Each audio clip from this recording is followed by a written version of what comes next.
ಎಲ್ಲರಿಗೂ ನನ್ನ ನಮಸ್ಕಾರ. ನಯನ ಕುಕಿಂಗ್ ಚಾನಲ್ಗೆ ಸ್ವಾಗತ. ಇವತ್ತಿನ ರೆಸಿಪಿ ಗೋಬಿ ಮಂಚೂರಿ ಹೇಗೆ ಮಾಡೋದು ಅಂತ ತೋರಿಸ್ತಾ ಇದ್ದೀನಿ. ಈ ಚಳಿಗೆ, ಈ ವೆದರಿಗೆ ತುಂಬಾ ಸಖತ್ತಾಗಿರುತ್ತೆ. ಈ ಥರ ಮನೆಯಲ್ಲೇ ಮಾಡ್ಕೊಂಡು ತಿನ್ನೋದ್ರಿಂದ ಗೋಬಿ ಮಂಚೂರಿನ ತುಂಬಾ ಟೇಸ್ಟಿಯಾಗಿರುತ್ತೆ, ಹಾಗೆ ಹೆಲ್ದಿಯಾಗಿ ಸಹ ಇರುತ್ತೆ ಮನೇಲಿ ಮಾಡೋದ್ರಿಂದ.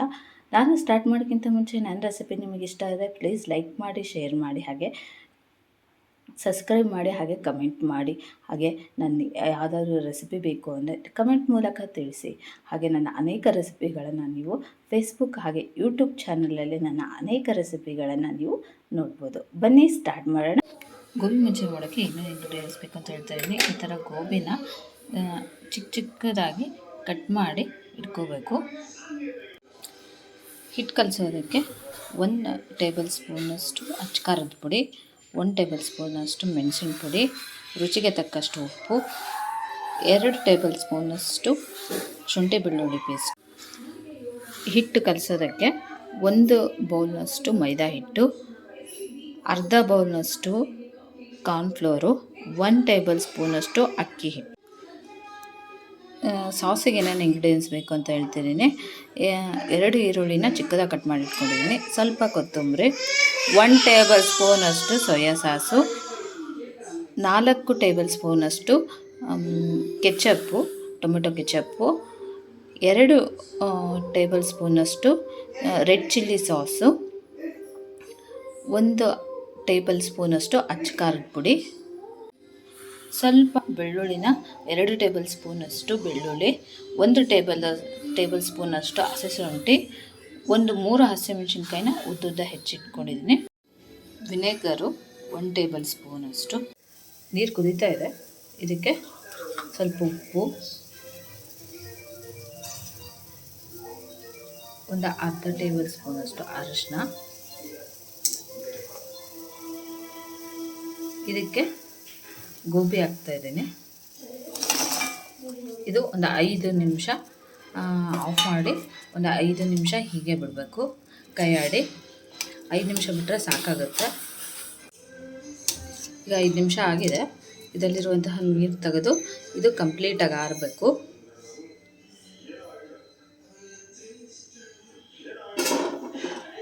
ಬ್ಯಾಟರ್ ರೆಡಿ ಮಾಡ್ಕೊಳ್ಳೋಣ. ಒಂದು ಪಾತ್ರೆ ತೊಗೊಂಡಿದ್ದೀನಿ, ಮೈದಾ ಹಿಟ್ಟು,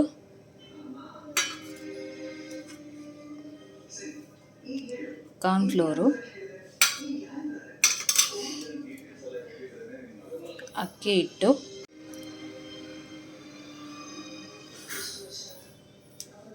ಖಾರದ ಪುಡಿ,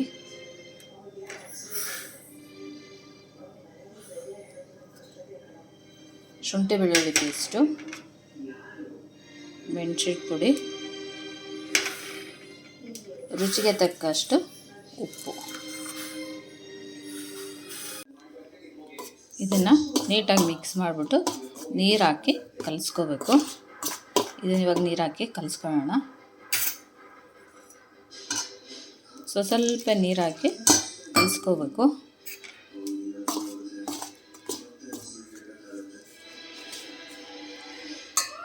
ಈ ಥರ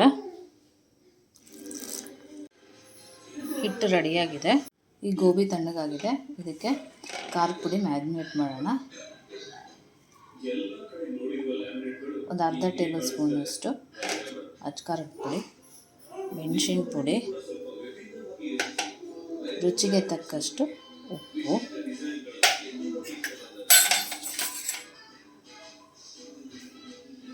ನಾವು ಬ್ಯಾಟರ್ಗೆ ಉಪ್ಪು ಹಾಕಿರ್ತೀವಿ, ಆಮೇಲೆ ಸಾಸಿಗೆ ಮಾಡ್ತೀವಲ್ಲ ಅದಕ್ಕೂ ಉಪ್ಪು ಹಾಕ್ತೀವಿ. ಸೊ ನೋಡಿಕೊಂಡು ಹಾಕ್ಕೊಳ್ಳಿ.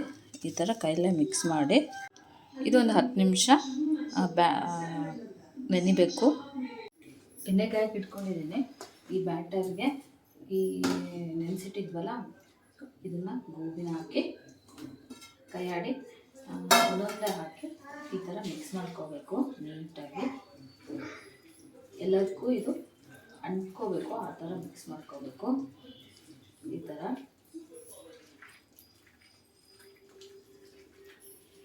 ಇದನ್ನು ಎಣ್ಣೆಯಲ್ಲಿ ಡೀಪ್ ಫ್ರೈ ಮಾಡಬೇಕು. ಮೊದಲಿಗೆ ನೀವು ಎಣ್ಣೆಕಾಯಿ ಇಟ್ಕೊಂಬಿಡಿ. ಈ ಥರ ಇದನ್ನು ನೀವು 2 ಸಲ ಕರಿಬೇಕು.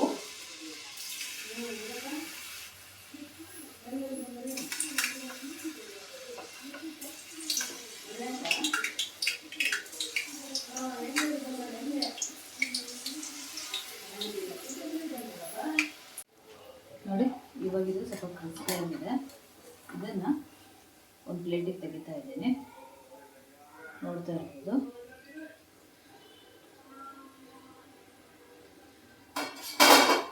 ಸೌಂಡ್ ಕೇಳಿಸ್ತಾ ಇರೋದು. ಇದನ್ನು ಮತ್ತೆ ಇನ್ನೊಂದ್ಸಲ ಫ್ರೈ ಮಾಡಬೇಕು. ನಾವು ಎಣ್ಣೆ ಎಲ್ಲ ತೆಗೆದುಬಿಡಬೇಕು. ಹಾಗೆ ಉಳಿದಿರುವಂತಹ ಗೋಬಿನೂ ಸಹ ನಾವು ಡೀಪ್ ಫ್ರೈ ಮಾಡ್ಕೋಬೇಕು.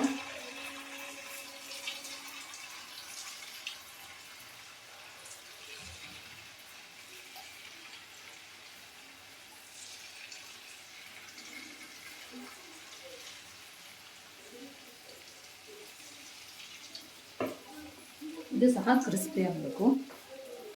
ನೋಡಿ, ಇದು ಇವಾಗ ಆಗಿದೆ. ಇಷ್ಟ ಆದರೆ ಸಾಕು. ಮತ್ತೆ ಇನ್ನೊಂದು ಸಲ ಫ್ರೈ ಮಾಡ್ತೀವಲ್ಲ, ಆವಾಗ ಮತ್ತೆ ಕರೆಕ್ಟಾಗುತ್ತೆ.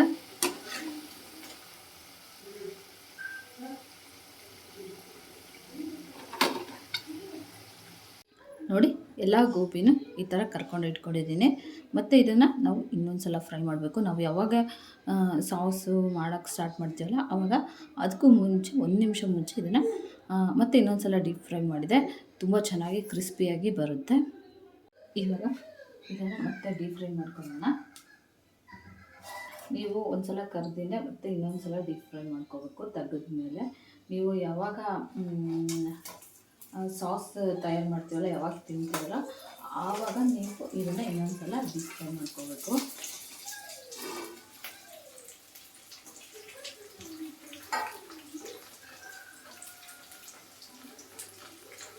ಜಸ್ಟ್ ಒಂದು 2 ನಿಮಿಷ ಬಿಟ್ಟರೆ ಇದು ಮತ್ತೆ ಕ್ರಿಸ್ಪಿಯಾಗಿ ಬರುತ್ತೆ.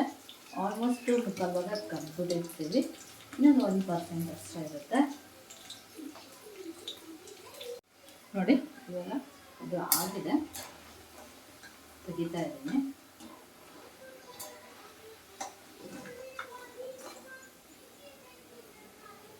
ಕೆಂಪಿಗೆ ಕ್ರಿಸ್ಪಿಯಾಗಿ ಹಾಕಬೇಕು. ಅಲ್ಲಿವರೆಗೂ ಡೀಪ್ ಫ್ರೈ ಮಾಡ್ಕೋಬೇಕು. ಅದೇ ಸೌಂಡ್ ಕೇಳಿಸ್ತಾ ಇದೆ ಅಲ್ವಾ? ಹೀಗೆ ಎಲ್ಲ ಗೋಬಿನೂ ಕರ್ಕೋಬೇಕು. ಇದು ಗೋಬಿ ಮಂಚೂರಿ ಮಸಾಲ. ಇದು 1 ಟೇಬಲ್ ಸ್ಪೂನ್ ಅಷ್ಟಿದೆ. ಒಂದು ಕಡಾಯಿ ಇಟ್ಕೊಂಡಿದ್ದೀನಿ. ಇದಕ್ಕೆ ಎಣ್ಣೆ ಹಾಕ್ತಾಯಿದ್ದೀನಿ. ಸುಮಾರು 4 ಸ್ಪೂನಷ್ಟು ಎಣ್ಣೆ ಕಾದ್ಮೇಲೆ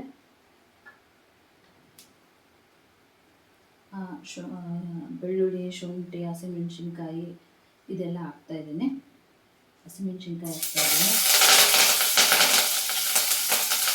ಇದು ಒಂದು ಸ್ವಲ್ಪ ಫ್ರೈ ಆಗಬೇಕು.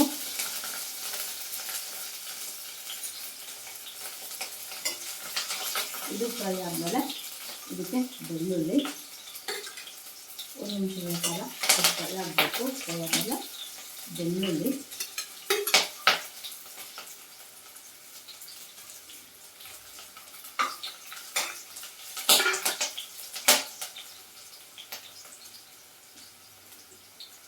ಬೆಳ್ಳುಳ್ಳಿ 1 ನಿಮಿಷ ಫ್ರೈ ಆಗಿದೆ. ಇದು 1 ನಿಮಿಷ ಫ್ರೈ ಆಗಿದೆ. ಇದಕ್ಕೆ ಈರುಳ್ಳಿ, ಚಿಕ್ಕದಾಗಿ ಕಟ್ ಮಾಡಿಟ್ಟಿರುವಂತಹ ಈರುಳ್ಳಿ, ಇದು ಒಂದು ಸ್ವಲ್ಪ ಫ್ರೈ ಆಗಬೇಕು.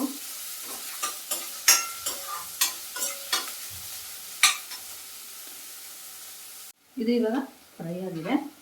ನೋಡ್ತಾ ಇರ್ಬೋದು. ತೀರಾ ಮೆತ್ತಗಾಗಬಾರ್ದು, ಸ್ವಲ್ಪ ಕ್ರಂಚಿಯಾಗಿ ಇರಬೇಕು. ಇದಕ್ಕೆ ಒಂದೊಂದೇ ಸಾಸ್ ಆ್ಯಡ್ ಮಾಡ್ತಾ ಹೋಗೋಣ. ಸೋಯಾ ಸಾಸು ಹಾಕಿದ್ರೆ ಒಂದು ಅರ್ಧ ನಿಮಿಷ ಫ್ರೈ ಮಾಡಬೇಕು. Schezwan sauce, red chilli sauce,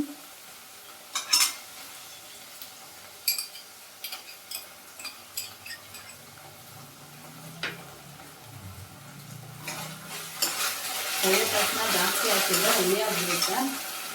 ನೆನಪಲ್ಲಿ ಇಟ್ಕೊಳ್ಳಿ. ಹಾಗೆ ಟೊಮೊಟೊ ಪಿಕ್ಕು,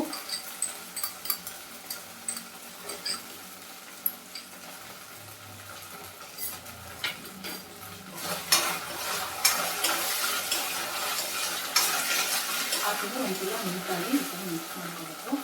ಹಾಕಿದ್ರೆ ಇದಕ್ಕೆ ವಿನೆಗರು,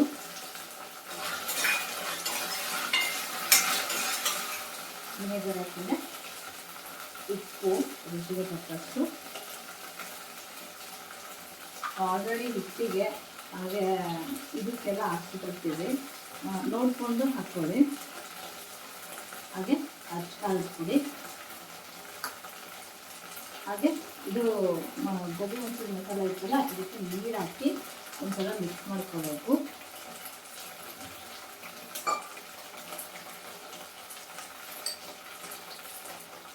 ಬೆಳ್ತಿದ್ದಾಗೆ ಮಿಕ್ಸ್ ಮಾಡ್ಕೊಳ್ಳಿ.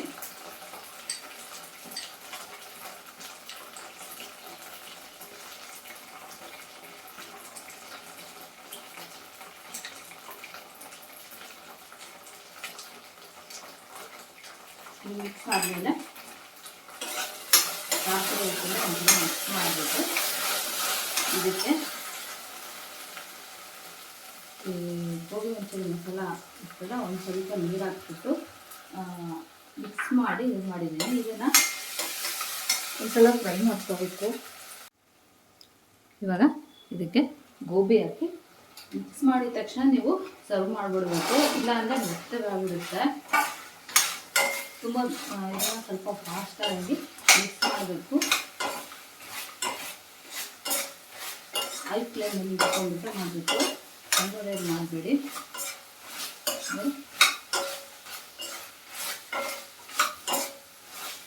ಇವಾಗ ಇದಾಗಿದೆ. ಇದಕ್ಕೆ ಕೊತ್ತಂಬರಿ ಸೊಪ್ಪು ಹಾಕ್ತಾ ಇದ್ದೇನೆ. ನೀವು ಸ್ಪ್ರಿಂಗ್ ಆನಿಯನ್ ಬರುತ್ತಲ್ಲ ಅದನ್ನು ಹಾಕ್ಬೋದು, ಅದು ಇಲ್ಲ ಅಂದರೆ ಈ ಥರ ಕೊತ್ತಂಬರಿ ಸೊಪ್ಪು ಹಾಕ್ಬೋದು. ಕೊತ್ತಂಬರಿ ಸೊಪ್ಪು ಹಾಕಿದ್ರೆ ಅದಕ್ಕಾಗಿ ಮಿಕ್ಸ್ ಮಾಡಿ ಇವಾಗ ಇದನ್ನು ಸರ್ವಿಂಗ್ ಪ್ಲೇಟಿಗೆ ತೆಗಿತಾ ಇದ್ದೀನಿ. ನೋಡಿ, ಗೋಬಿ ಮಂಚೂರಿ ರೆಡಿಯಾಗಿದೆ. ಎಷ್ಟು ಚೆನ್ನಾಗಿ ಕಾಣಿಸ್ತಾ ಇದೆ ಅಂದ್ಬಿಟ್ಟು ಮೇಲ್ಗಡೆ ಗಾರ್ನಿಷಿಗೆ ಕೊತ್ತಂಬರಿ ಸೊಪ್ಪು ಹಾಕಿದ್ದೀನಿ.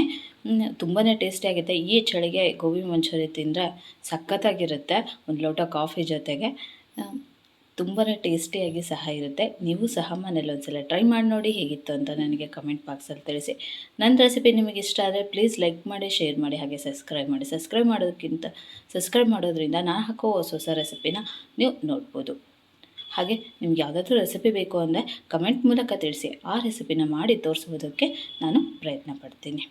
Thank you.